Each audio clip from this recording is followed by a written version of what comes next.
Hello and welcome to the Better India's webinar with the Roundtable on Sustainable Palm Oil. We are here today to talk about why palm oil matters and everything you need to know about this ingredient in most of your products. Today's conversation is about the need to switch to sustainable palm oil, why palm oil is such an omnipresent ingredient in consumer products, the damage that its production causes, why sustainable palm oil is an optimal alternative, and what brands and consumers can do to switch to this alternative. On today's panel, we have experts, environmentalists, and individuals who are making conscious personal and business choices when it comes to palm oil to be able to drive this paradigm shift. Let's meet our panelists. We have Kamal Seth, who is the country head at RSPO India. Kamal joined RSPO in 2017. Based in New Delhi, he is responsible for outreach and engagement activities to members and stakeholders in India, as well as formalizing the RSPO's presence in this important market and launching the Youth for Sustainability initiative. Bhavna Prasad is the director of Sustainable Business at WWF. She leads WWF-India's corporate engagement on sustainability that creates partnerships with businesses aimed at improving environmental and social outcomes. These partnerships help corporates understand the impact of their operations and supply chains on critical natural habitats. Welcome, Kamal and Bhavna, to our panel. Moving on to Vishal. Vishal Bhandari is the founder and CEO of Soultree, a certified natural and organic brand of Ayurvedic beauty products. In starting his business, he was deeply inspired by the Earth Charter, a roadmap to actualize the goals of sustainable development. He works closely with the farmers from whom he sources ingredients and takes whatever measures he can to make sure his products are environment friendly. Welcome to our panel, Vishal. Glad to have you here. Finally, we introduced Dr. Nandita Iyer. Dr. Nandita is a doctor and nutrition expert by qualification. Her blog, Saffrontrail.com, has grown over the last 14 years to become a highly regarded resource for healthy vegetarian cooking, culminating into a book titled The Everyday Healthy Vegetarian. She is an advocate of sustainable eating habits and was recognized by Vogue India for the same. Welcome to our panel, Dr. Nandita. We're happy to have you here. Thank you everyone for joining us today. Let's dive right into our discussion on sustainable palm oil and what it really means. Kamal, I would love to get started with you. I was really shocked to learn that 50% of food and other products we use every day contain palm oil. Chocolates, biscuits, shampoos, lipsticks, even ghee. Could you help explain what exactly palm oil is and why is it so ubiquitous? Yes, thank you so much, Anuradha and the Better India team for leading this sustainable palm oil dialogue today. I would answer that question by relating to my own experience. 3 years back, when the RSPO global team approached me to be the India representative, I was shocked as well. I was like, seriously, for the last 30, 35, 40 years, some of us have been consuming everyday use products and we didn't know that it has palm, number one. And number two, we didn't know if it has palm, it is causing deforestation and exploitation in another part of the world. So the first thing that hit me, and I truly understand the value of karma, right? So my question was, and I had been to European countries in where I had heard deforestation-free burgers, deforestation-free chocolates. And I didn't really understand what people mean in the European world or the developed world when they say deforestation-free products. So I inquired about it. I took up the RSPO position. And then I realized that there is something called deforestation-free supply chains. And if you dig deeper into it, you would realize that it's not just palm. You talk about soy, talk about timber, pulp and paper, rubber. A lot of these commodities which are linked to the forest are also linked to deforestation if not done in a sustainable manner. Now, the challenge with palm is that it's actually a humble fruit bunch. In fact, if you talk to the growers of palm, they call it the palm fruit because it's the fruit which is getting squeezed to turn into crude palm oil, which turns into refined palmolene, which is what you see in biscuits, chocolates, and a lot of edible products, as well as to lipstick and other personal care products like shampoos, conditioners, toothpaste, some of which you mentioned. So what we are saying is that it's not the fruit, it's not the palm fruit which is the issue. The issue is how it is produced. So if it is produced at the cost of causing deforestation, which leads to the extinction of certain species, and I'm sure Bhavna will highlight that, that is the problem. At the end of the day, it's an agricultural commodity, just like anything else is. And can we not consume it? Like if I look at my own consumption on a day-to-day basis, that means I should stop using shampoo, soap, biscuits, chocolates, samosas, jalebis that I eat sometimes. So processed food is a part of our day-to-day life, right? Every time I go on food apps like Zomato or Swiggy or go out and eat in the restaurant, it's inescapable. So I think those are my opening comments to say that it's not someone else's business, because if I consume it, you consume it, someone living in coastal India consumes it where it is grown, it is all of our business to find a solution on how to make it sustainable. Absolutely. And the fact that it is present in almost everything we eat, everything we consume, everything we buy, 50% of it makes it all of our collective responsibility. Well said, Kamal. Bhavna, can you give us a little bit of history on how palm oil became so widespread and how these palm oil plantations came to dominate the economy of countries like Malaysia and Indonesia? Thanks, Anuradha, and thank you, Better India, for inviting WWF to speak on this panel and talk about sustainable palm oil. Specifically, I mean, if you look at the introduction of palm fruit or the commodity itself, this is actually originally from Africa, and it was introduced to Indonesia and Malaysia sometime later. And over a period of time, because it's a highly productive edible oil, or an oil seed. If you look at it in terms of productivity, it's 6 times more productive than the next edible oil.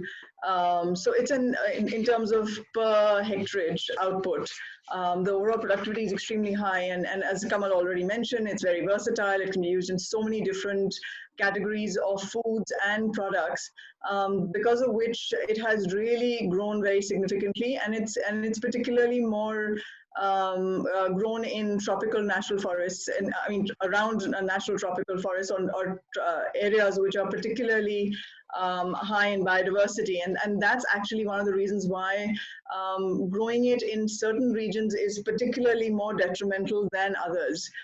So it kind of overlaps or is in those areas, and because of its productivity, it's obviously grown very significantly in these particular markets and regions.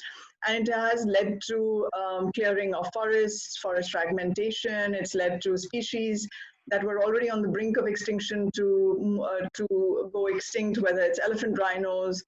So overall, about 30% of forest loss has happened in the last, I would say, more than a decade, 2005 to 10 at least.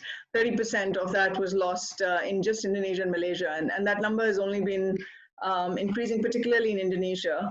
So it's something that has led to deforestation because of clearing of forests. But by itself, it's not the problem. It's the way it's produced. And if it can be produced in a way which is more sustainable, then there is a possibility of changing the way it leads to sustainable production or consumption at the end of the day. So I think that's really the crux of the matter. It is extremely productive, and that's why one of the reasons why it's really picked up. And as a result of that, it's very cheap, and it's used in so many different parts of the world now. That's right. Thank you so much for highlighting that the problem is not the palm oil per se, but the way it is being produced, right? So there is a huge scope for sustainable practices to come in and help us all use it in a better way. Thanks for that, Bhavna. Dr. Nandita, when did you learn about sustainable palm oil and how often do you notice it in everyday products?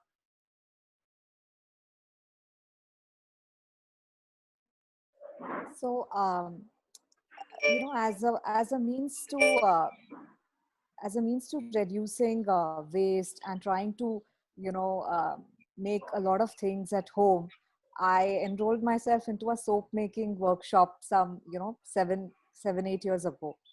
And in that we had to, procure the lye, a different mix of oils and figure out the percentages, etc., mix it, and like a full-fledged dangerous chemical experiment at home. So in that process, when we learned about the different oils and their properties and everything, I found that palm oil was featuring hugely in this because it's a very good oil with the right kind of hardening and moisturizing properties. So in a soap, you want a hard bar so that it doesn't melt when you use it.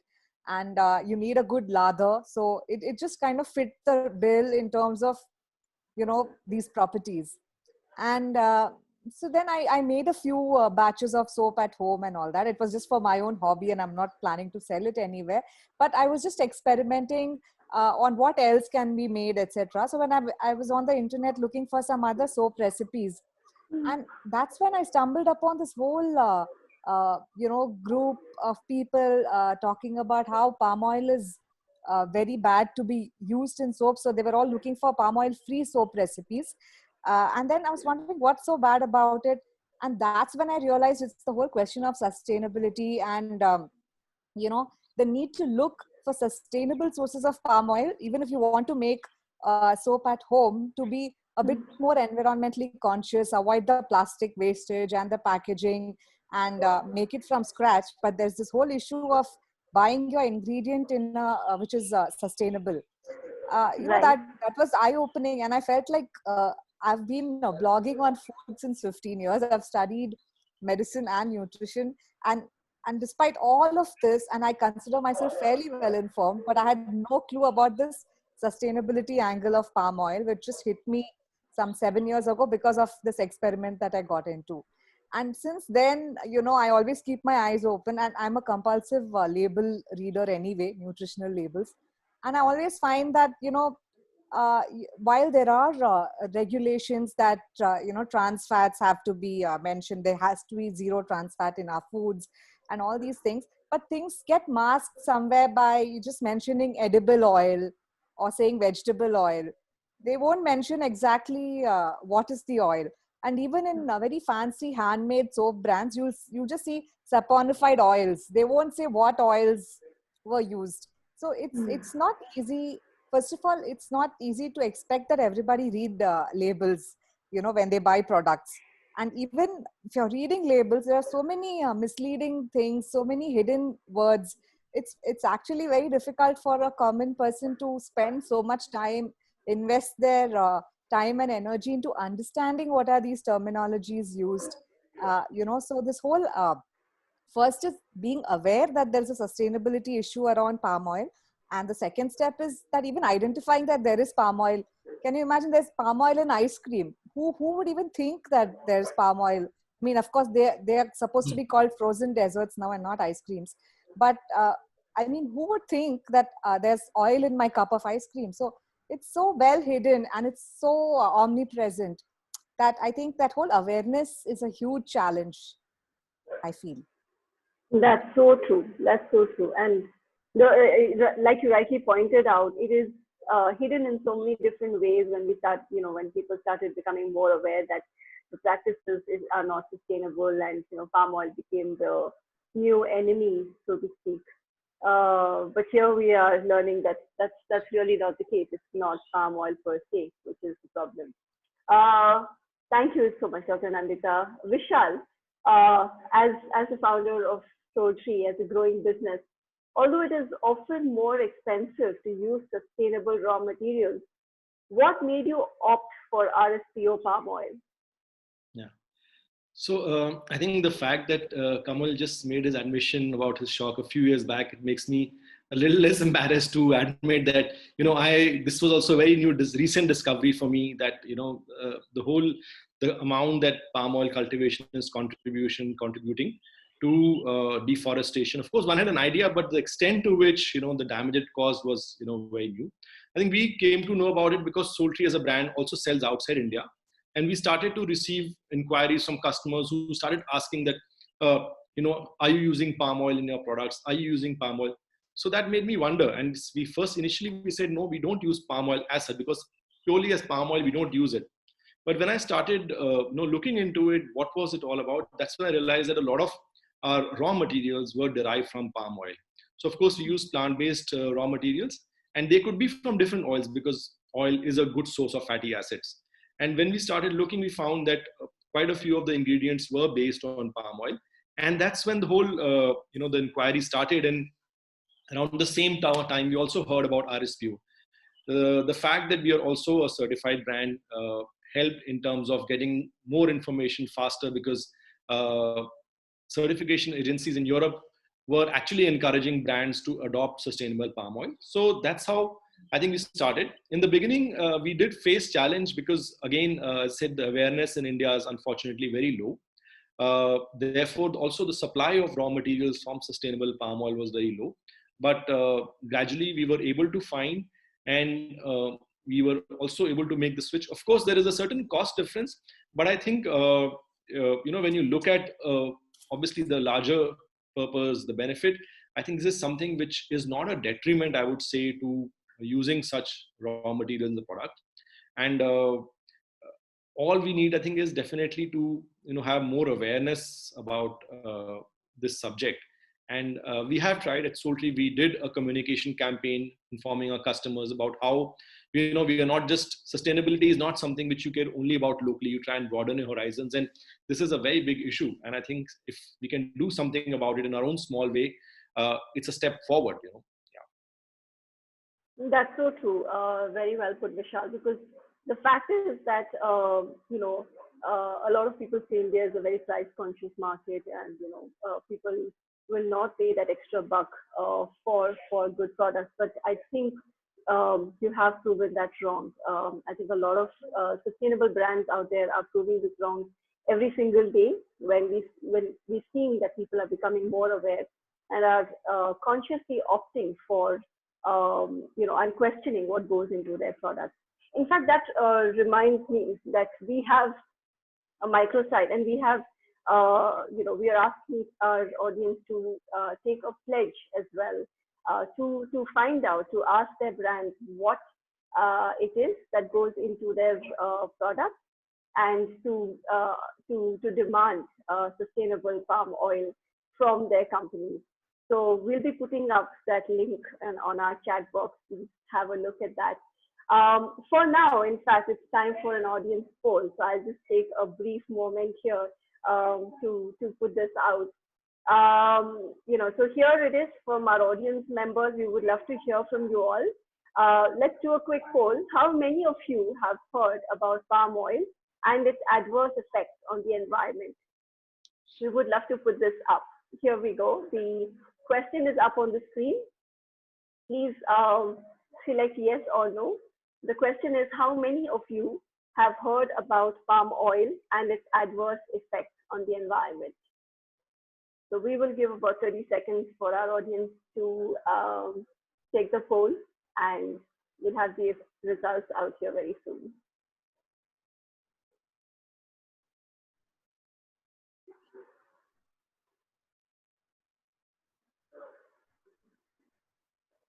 There we go. Almost 74. Yeah, that's almost 3/4 of the audience. So 74% say that they have heard about palm oil and its adverse effects. And I think that's what proves that there has been so much awareness about this topic in the recent couple of years, and hence all the more reason for people to demand and opt for brands and products which use sustainable practices, sustainably derived palm oil. Thank you so much for conducting that poll, the Better India. Okay, so moving along to our next segment. Kamal, I would love to start with you, the next segment. Here's our question. In a few ways, we've touched upon this in the previous segment as well, but we would love to go into further details because you are, after all, the subject matter expert here among us. How is sustainably sourced palm oil different from unsustainable palm oil? And why is it better to opt for sustainable palm oil rather than go for the alternative vegetable oil? Can you help us understand, go deeper into this topic and understand, sustainable practices in palm oil extraction a little better? Sure. I think to answer this question, I would quote some of the studies which are done by organizations like IUCN and WWF and International Institute for Sustainable Development. And a series of reports have come out in the last few years which establish that sustainable palm oil is the best alternative for palm oil.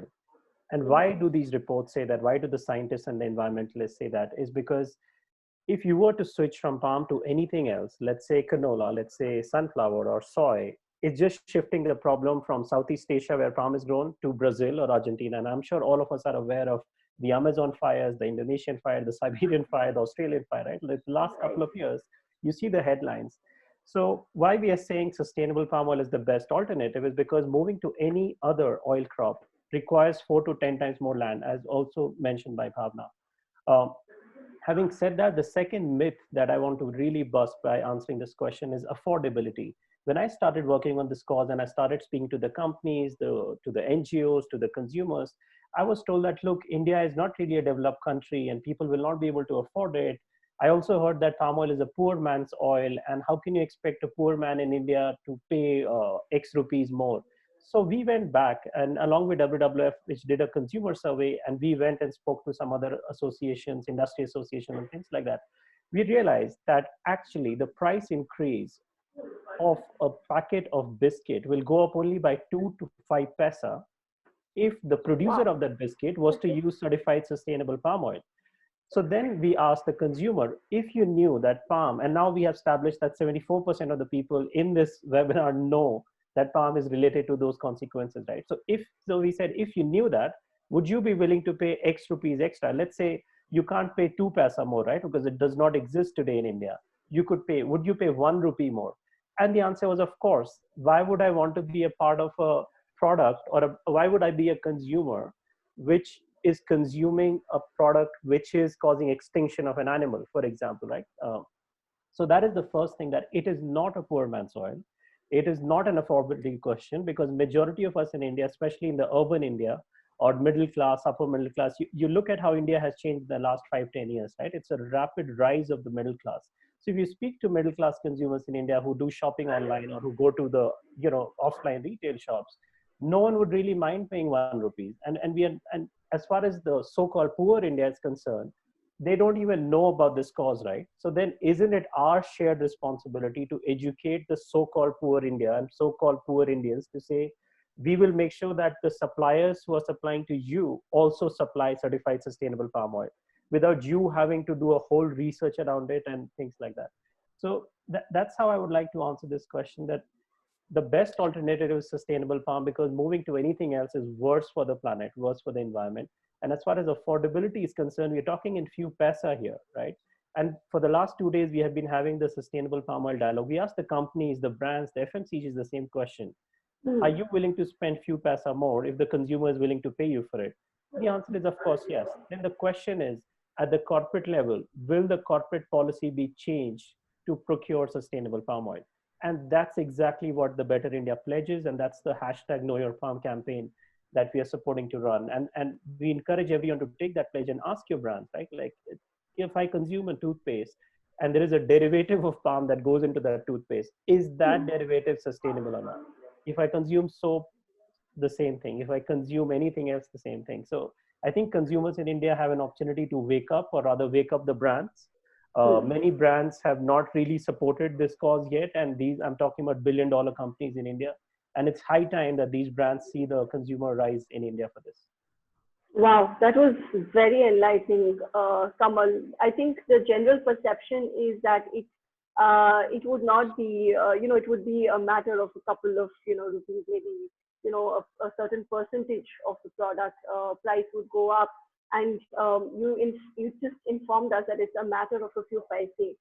So why not, right? It really does not make sense that we're still continuing to use unsustainable palm oil even in this day and age of the awareness, with the awareness that we have.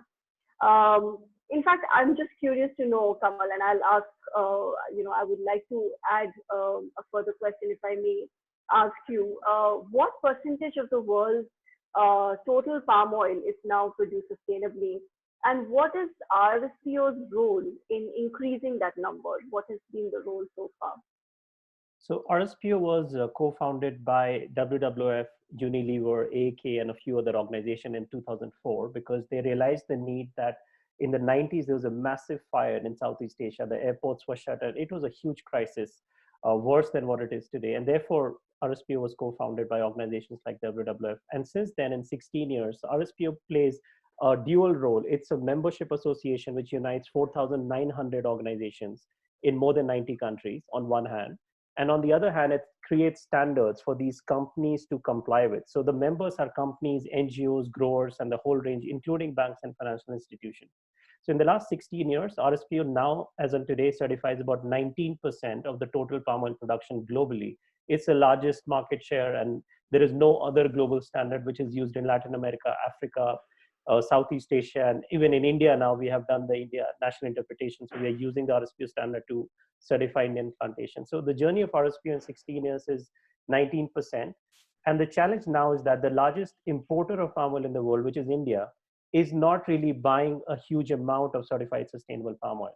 So what I mean by that is that if India imports 9.3 million metric tons, to translate it in lakhs, that's about 93 lakh metric tons per year. Most of that, more than 95% of that, is not certified sustainable. And that is because Indian businesses are willing to buy from a supplier in Indonesia, which is willing to produce that palm oil by burning forest. And I'm trying to simplify it for the audience there as easy as possible. Now you can imagine if someone is willing to burn the forest and produce this, obviously can produce it at a cheaper price. And therefore an Indian buyer will get a non-sustainable palm oil at a cheaper price. However, a producer in Malaysia or Indonesia, which is certified by the RSPO, obviously has to take care of some costs because we'll have more security guards, we'll have more drone cameras to make sure there is no deforestation, there is no kind of poaching of animals and things like that. All of that comes at a price. So the question now is, will the Indian government and the Indian business be willing to change our policies and buckle up to actually demand for sustainable palm oil from our supplying countries, Malaysia and Indonesia? As far as India is concerned, only 2 or 3% of our demand is produced by India. So from 93 lakh metric tons, we only produce about 300,000 metric tons. There is no way that India will ever have the agricultural land availability or water availability to become that self-reliance in edible oil. There is a talk around it. It is going fine, but it will never be a case that we'll import anything more than 3 to 5%, or even in the next 5 to 10 years.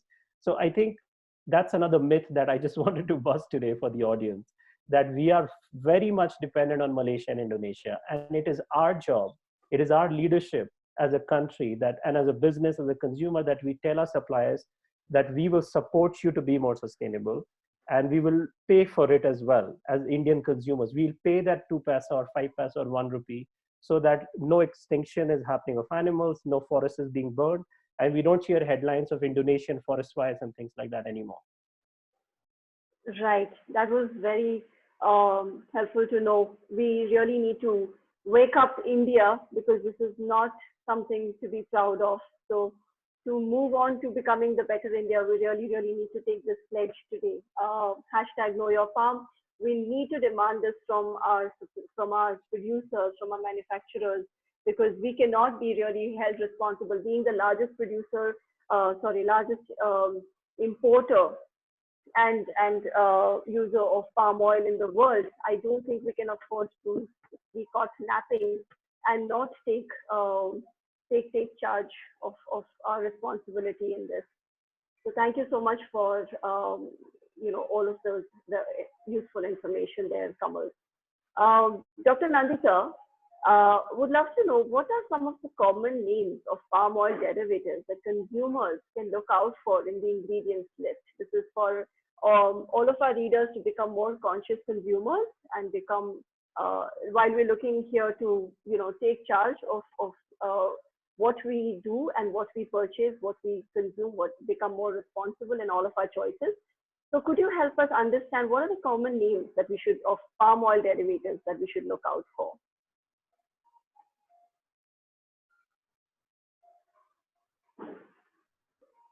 I think you're on mute, Dr. Nandita. Sorry, didn't see that. No problem. I think it's a very good question, because even for a conscious consumer who's into reading labels, palm oil is not just mentioned as palm oil. Like Vishal was saying earlier, there are a lot of derivatives which are obtained. I mean, a lot of palm oil derivatives are used in the cosmetic industry, which unless you really dig deep, you're not going to know. And to be honest, even I wasn't completely aware of this. I knew of a few things, like wherever the word palm features in any chemical name, like palmate or palm oil or those kind of things, you are sure that there is the presence of palm oil. And things like SLS, which is a very sodium lauryl sulfate, which is very common in shampoos and stuff. And of course, now that whole awareness has really gone up, where SLS and paraben-free products people want to use. But this SLS is a very common ingredient, and I had learned earlier that this is also derived from palm oil. Now this SLS has, like, in the name has no connection, or it doesn't feature the word palm anywhere. So it's really difficult. And there are different things like stearyl or these kind of different chemical names that end up featuring if the product is derived from palm oil. So I think the best way is to go through certain websites and at least have a few common terms, understand, and then see if that's in the label. Also, if you see certain cosmetics and if you read the label, there are literally, hundreds of things written in like tiny, tiny print. And there's, especially if you don't have the best eyesight, it's impossible to read all those lines. So I think it is a tough job for the consumer. I think the best way is like Soultree brand by Vishal. The brand has to take the onus that they are going to have a certification, and they'll put that thing right there. So people don't have to go through the trouble of remembering these 200 different names in which it can appear, and then going through find the finest of print on top of the labels. It's possibly too much to expect from a consumer, even a conscious consumer. It's a difficult job. Yeah, I think you're right there. I think what we really need to look for are certifications, brands that carry the certification of responsible and sustainable palm oil, right? Rather than looking and being very transparent about the entire process. Totally. So that, I think that's what really inspires trust in any particular brand, and that's what we should encourage all our manufacturers and producers to be moving towards, rather than trying to use different words and hide what they're actually doing, what practices they use. Thank you so much, Dr. Nandita, for enlightening us there.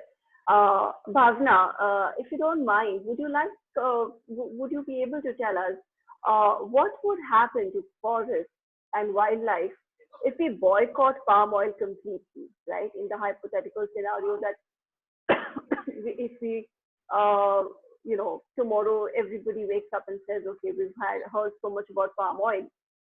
It seems to be degrading our wildlife, our forest, land, and everything. Let's all boycott and not use it anymore. What kind of impact would that have on the environment as well?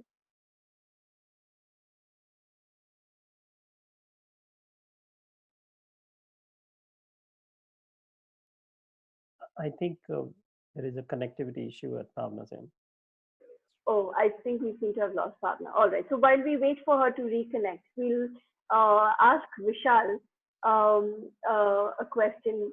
Vishal, do you have any tips or advice for those looking to switch to sustainable palm oil in their products? As a manufacturer yourself, what is the kind of advice you could give to other manufacturers, other producers in the country on moving towards sustainable palm oil in their products?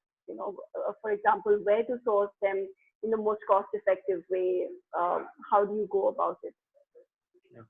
So I think the good thing is that a lot of now larger companies who provide raw materials for especially personal care and cosmetic products they have introduced let's say a variant which is sustainable. So while because they are also of course market conscious and they are keeping in mind the the economics, they have introduced variants, and if you reach out to them that yes, we are looking for this kind of a palm oil for our products, I'm sure they are able to provide. So we went through that, and of course to be honest, obviously because as a cosmetics and a personal care brand, we are very conscious of when we change a raw material. So we did our all studies, and of course there is no difference in terms of the quality of the palm oil we use or the derivative we use, which is from sustainable. So therefore I think the switch is not difficult. It's a question of a commitment, and I think for the sake of consumers, as what Dr. Iyer said, that I think it's too steep a learning curve for consumers to know which product has sustainable palm oil based ingredients, which doesn't have. So therefore at this point of time, I think brands which have certification are definitely likely to carry. I would say, I could not say it with complete conviction, but most likely they are likely to be using sustainable palm oil. And I think one thing, since also Bhavna is back, I would also like to maybe moot the suggestion that if maybe WWF can have a database of brands or companies which are using sustainable palm oil or providing sustainable palm oils, I think it would be much easier. Of course, RSPO is doing a great job, but WWF is definitely very widely known and admired and respected in India. So I think a lot of people could benefit by WWF coming a little bit more in the front in this as well, in terms of the awareness levels and making information available, of course, in partnership with RSPO. Sure. As far as Anuradha, do you want me to respond to that right now, or? Please go ahead. Yeah, you could do that. Okay. Sorry, I lost connectivity for a second. So, no, thank you, Vishal. We do get asked that question quite often. And it is very difficult to be able to be in a position where you're neutral and yet at the same time be able to endorse certain products. Because the thing is, those products are not just using one commodity or one particular raw material or ingredient. They're using various ingredients, and it's impossible for us to be able to necessarily endorse one particular ingredient and not necessarily another. So I think we want to steer clear of some of those individual product endorsements specifically, and specifically talk about the ingredient if it is sustainable and it isn't something that we support. We stay independent from certification bodies as well, but at the same time, we try and push them towards higher standards. We think RSPO, from a credibility standpoint, is definitely ahead of the curve, and therefore it's important to be able to talk about those standards, and if these companies are meeting those standards, that's what's most important. And creating awareness broadly about saying that, look, there are certain products which are more sustainable and you could choose those, and those certification systems are sustainable. So those are the kind of awareness that we prefer to create amongst consumers. And it's also about choosing the right products, the right sustainable commodities, which is important, and that's really the broader awareness consumer raising that we would prefer to do. Makes sense. I hope you got an answer there, Vishal. I think that is also fair. Yes, of course, we definitely respect that WWF has to be neutral and not to be in a conversion line. I think, yes, we look forward to more awareness drives from WWF. Makes sense. Yeah. So Bhavna, I think, I did not realize you were not there, and I was asking you this question. So I will repeat that now for our audience. I think they would be really interested to know what I was wondering was what would happen if tomorrow we were all uniformly to boycott palm oil altogether. what would happen to our flora and fauna, our forests, our wildlife, everything? Does that have any impact as well? Yeah, I think the one straight answer to that is not a good idea to boycott, because that's really not the answer. In that sense, we would end up boycotting a lot of products and commodities in the world, but it's about switching to sustainable options. And it's palm oil not the only product which causes deforestation. Like Kamal said in the beginning, there are other commodities, whether it's soybean oil coming from Latin America, or it's rubber coming from Southeast Asia, or it's timber, pulp and paper coming from Africa or Brazil or Southeast Asia. So a lot of these areas which have some of the most critical natural habitats left in the world are the source of some of these commodities. So if we're going to put a blanket ban on them, that's really not the answer. The answer is to create more awareness, to provide sustainable alternatives, and also livelihood to the people who rely on some of those areas. So I would say that that is really not an option. And I think particularly about palm oil, it's also one of the most productive oils, as I mentioned earlier. So if you switch away from palm oil, you would need that much more amount of land, and that would mean more land to be cleared, whether it's from existing commodities to other commodities. So I wouldn't consider that as a good option at all. Some countries, some companies have tried to ban it or saying we're going to be moving away from palm oil, and I don't think that that's something that is necessarily the answer. It's really switching to alternative lands. It could be degraded land that could be used instead of converting primary forests for plantations. So there are a lot of options, but I think it's a matter of building those sustainable options, whether it's RSPO, even in some of the local standards have evolved as a result of RSPO's success in Southeast Asia and other markets. Local standards in both Indonesia and Malaysia have evolved. In fact, we're looking at developing sustainable standards for production of sustainable palm oil as well, where some of the mills are looking to produce palm oil. I mean, of course, deforestation isn't as much of an issue in India as much as other parts of the world. But I think it's a matter of producing it in a much more sustainable fashion, where you are using less water, pesticides, fertilizers. So all of those factors go into, and then improving farmer income. So all of those factors are important from a sustainability standpoint.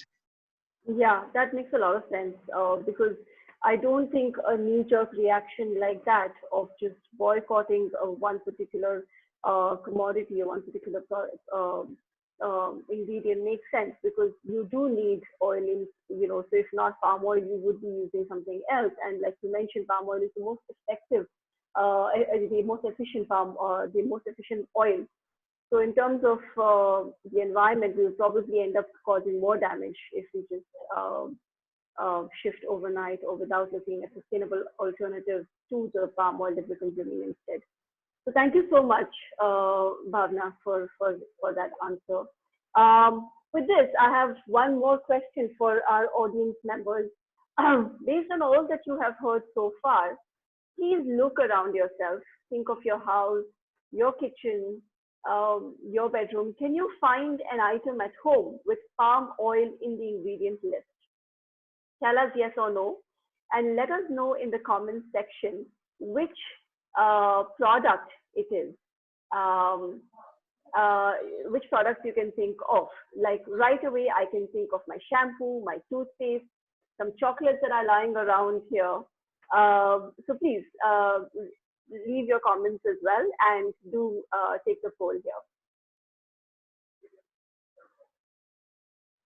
In addition to that, we also have a Q&A session at the end of our panel discussion. So please leave your questions for the panelists, for Kamal, Vishal, Dr. Nandita, and Bhavna. Please go ahead and leave whatever you'd like to ask them. Please go ahead. Here we have the results of our poll. Yes, 93% of our audience has found ingredients with palm oil. So I think we thoroughly underestimated the number of everyday items that have palm oil. I think it's closer to 90% than 50%, Kamal. I think you need to reevaluate. So thank you so much for taking the poll, everybody, and looking around you. I think what we have in our chat, we have some of the some of the products that people have found around them, like detergents, chocolates, cookies, Haldiram products, and all shampoos and soaps. So yeah, Shivangi, I would love to be in your house. You seem to have a lot of chocolates and cookies around you. There's also somebody who's found lipstick having palm oil, and so I think it's really omnipresent. It's all around us. Peanut butter, yes, Varsha. I see that you found some nice chocolate peanutty butter as well. All right, so thank you so much for taking the poll, everyone. I think we have time for one more segment, if we'll go over it quickly. Nandita, Dr. Nandita, I'll start with you if you don't mind, if you could unmute yourself. India and China are currently the biggest importers of palm oil. While the main responsibility to adopt more sustainable practices lies with the brand, what are some ways in which, and as an individual consumer, can I encourage the production and use of sustainable palm oil? Do individual consumers also have that power?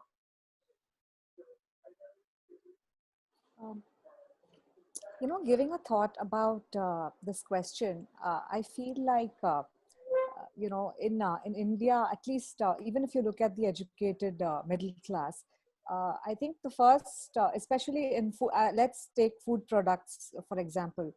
I think the first people have anyway their favored brands, which they like to, suppose somebody likes a Haldiram bhujia because somebody just brought up Haldiram, I'll go with that. Yes. So they just want a Haldiram bhujia. I don't think they're going to be thinking about anything else, or if they are ordering online, they'll just go to Haldiram bhujia and they'll add it to their cart, right? And and this, it's one is the preferred brand. Two is the pricing, of course. So if there is if somebody is not that brand loyal, if there's a Haldiram versus another, say, MTR bhujia, and that thing is 2 rupees cheaper, maybe somebody will say that, okay, I prefer that because if I'm buying so many packets a month, it's useful to buy a cheaper brand. I think the third thing that would still be under consideration is health. Like, is this, and that's why these labels of low cal, fat free, sugar free, high protein, this is so rampant on packaging because that does seem to draw the customer into making a decision towards buying that brand. So that would possibly be the third consideration. And sustainability would literally be the fourth, or I don't know how many more considerations come into the picture before a consumer thinks about sustainability. It's a very woke kind of, I think that's the right word to use, very conscious, who have really gone through, so much research, so aware, and of course privileged, having the means to buy such a product, have the time and the education to understand these different aspects of choosing a product for the sustainability angle, right? So it's not the first thing that people think of when they're trying to make a choice. And I'm just talking, and food is something you're eating. So I think applying a shampoo on your hair or buying some other cosmetic is still outside your body. When people are not going to give this importance when you're consuming something, then I think for external application and for other things like, detergents and stuff, that thing becomes even more like, why should I bother kind of thing, right? But I think these kind of panel discussions, the awareness that such a problem exists and the awareness that such a certification exists will go a long way in people. It will just be on the top of your mind. So if people who have logged into today's discussion, they will definitely think about it the next time they pick up a packet, because you know about it. If you didn't know about it, who cares? It's written vegetable oil, it could be anything, right? So I feel the first step is being aware, and the second step is taking these baby steps towards improving the choices of things we buy as a consumer in our day-to-day life. provided it fits the bill of, it fits the budget of the person, it fits the lifestyle of the person. We need to think about those things as well. So I think if a government regulation happens that whatever palm oil is used has to be sustainable, I think it just takes the onus of the burden of choice from the consumer, that whatever palm oil I'm buying, if it's sustainable, it's so good for everybody concerned. And like Vishal said, if the price point is not going to be that big a difference, then why does it it should not be a problem to just gradually enforce that every such palm oil usage has to be the sustainable usage. I think that's the only way it's going to work quickly, because this building awareness and all that is a very slow process and a very steep learning curve. True. Thank you so much. Bhavna, would love to ask you a final question.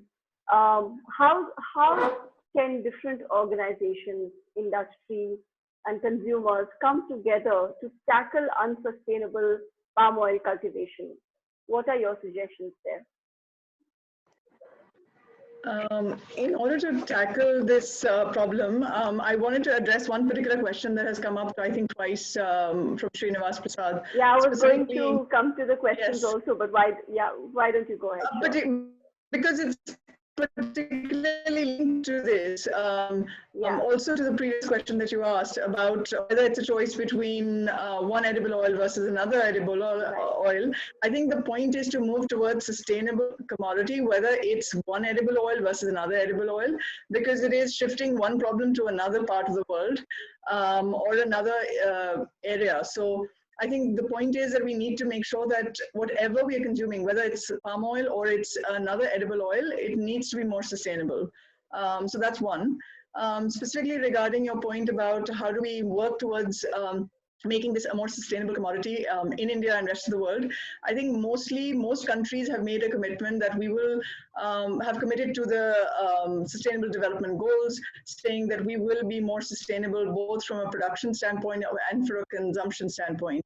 And since this particular webinar today is targeted towards some of the consumers and individuals, it's important for consumers to make that right choice. And if they start asking, the business case gets developed for all of these companies. So, and it requires a multi-stakeholder dialogue. So it's not just the refiners, importers who are importing into India, or the companies that are making them into products, FMCG companies, for example, or companies that are selling edible oils. But it's a combination of all of these people coming together and working together. And that's something that we've tried to develop through the India Sustainable Palm Oil Coalition, which is ISPOC, where we've tried to get a multi-stakeholder platform in India going, one, to create a greater dialogue on sustainability and palm oil, and also to one, I mean, of course, create awareness, but also broadly to create greater awareness, whether it's palm oil being produced in India or it's palm oil coming from elsewhere in the world. Irrespective of where it's coming from, it should be sustainable, and that should be the baseline that we are shifting towards. So that's really the conscious consumer choice that we should be pushing for. So I think that's going to be a major factor in bringing all of these various stakeholders together and moving towards a sustainable production and consumption requirement. So asking for it. So consumers asking for it, producers accordingly feeling that, yes, if a customer is willing to pay for it, willing to choose my product over another product because mine is more sustainable, they'll be more willing to do that. And that sort of sends the message across the entire supply chain all the way up to the producers. And that's something that will really help build the switch, because without that, it's not going to work. There is no business case otherwise. That makes a lot of sense, yeah. Thank you so much for taking Srinivas Prasad's question as well. I did want to get to that next and ask you about that as well. So, Srinivas Prasad has asked, among all vegetables or vegetable oils, which oil can be considered to be the best for the environment? If I choose to use any other vegetable oil, will it help the cause of sustainability? So I think Bhavna has given a very significant answer by saying that, you're just shifting the problem from one geography to another geography. You're really not solving the problem. You're just shifting the type of oil you're using. So that's really not the solution. It is all about demanding and choosing sustainably produced palm oil, in this case. So thanks for that. And I would ask Kamal as well to comment on this question. In addition to that, there's another very important question that's come from Varsha Seturaman, where she asks, apart from consumer awareness and conscious brand choices, what initiatives and incentives can the Indian government provide to move to sustainable production and consumption of palm oil? So again, Kamal and Bhavna, open to you for your response. I think I'll take a quick response to that, and I know that we are running out of time as well. Yeah, I think some of the speakers and Anuradha here mentioned as well, we can't expect the consumers to chase the brands because it's so difficult to read the fine print behind a packet of chocolate or soap, right? So I think there are two factors here. One, that the brands proactively use this very trademark that you see behind me on my corner in my background.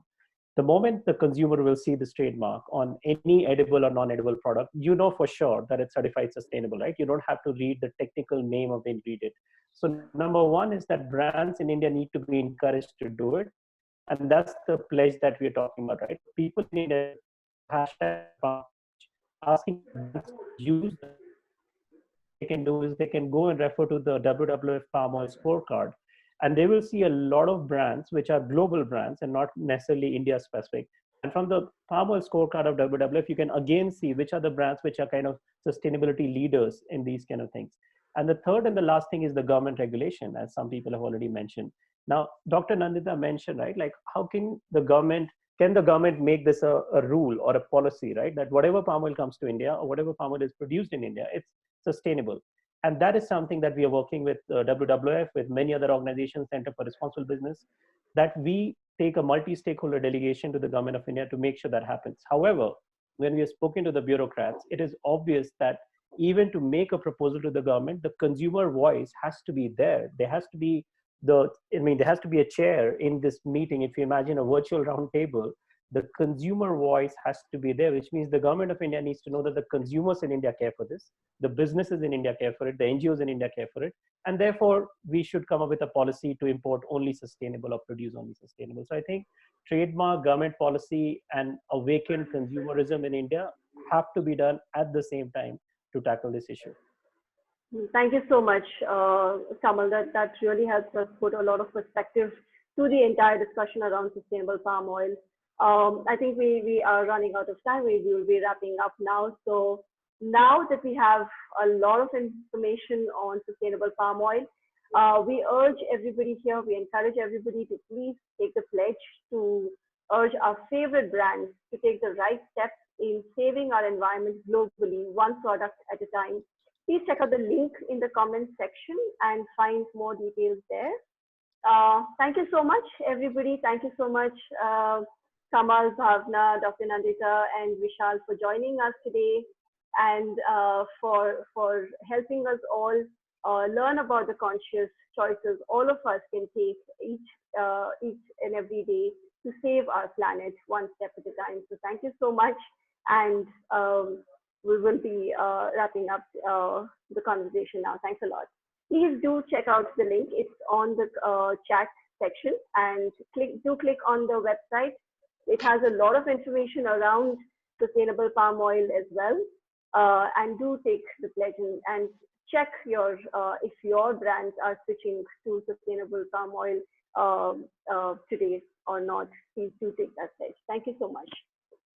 I think we could take a group pic. Thank you. Oh yeah. In these days of virtual world. Yes. Karishma, could you enable that to happen, please?